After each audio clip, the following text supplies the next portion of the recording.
Okay, so that's the sound. To activate it, you don't need to take it apart or just pull out something that connects the battery. Just push that button and you go connect to other devices in your Apple phone. Love these goggles, these Integra goggles. The size of them and the sharpness is good, but they're not quite as big a screen as the V2 goggles I had before. So some people have said it's not quite as involving, but I think the sharpness, it's 1080p actually, not 720, makes up for it. Now, if you want to connect your goggles, if you've lost your drone whilst flying, Practicando algo,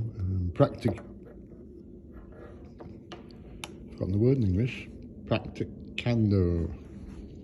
practicing, and you lose your drone in a field and the battery comes out, you could then walk near it and try and connect to that, and it might save it. Because I spent about an hour and a half stomping around this field looking for it.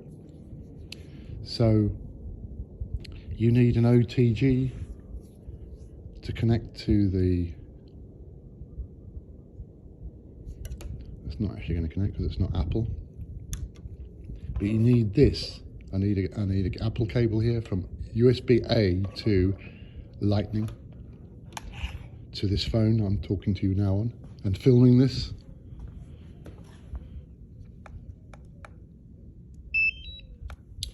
So I'm going to connect them all together now and see if I can get this, because the app wouldn't start in the phone just with the normal cable. Apparently you've got to use the OTG cable.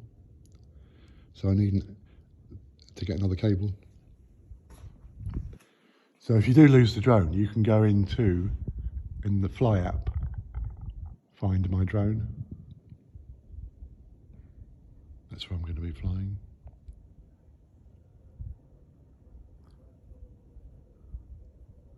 My experience this week with the DJI FPV drone, and tomorrow I've got the Avatar coming.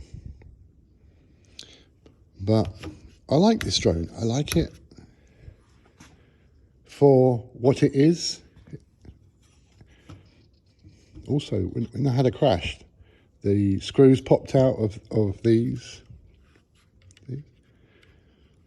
These are good to have. So there must have been some sort of tension or shock between the arms. But screwed them back in, cleaned the mud off, and it works fine. But I'm always learning little things about it. But I love the fact you can take off in manual mode. You know, like here it's a bit complicated with the trees. Take off. No, I mean in, not manual mode, in or assisted mode. It's got sport, normal, that's what it's called, normal, and acro mode, or manual. So I put it into manual when I'm up in the sky and I'm happy that, and I'm ready to go, I'm happy there's space around me. I don't really want to take off in manual mode here with the trees and the fence. I could. It's nice, and when you come back to land, if you land in manual mode, it can be a bit more brusque. If you land in normal mode, it's got all the sensors again. With normal mode, you've got collision sensors, so I could be flying through those trees and they could help me. It's not all to be scoffed at, you know, FPV flyers. You don't want to be flying manual all the time. You can use aids to help you.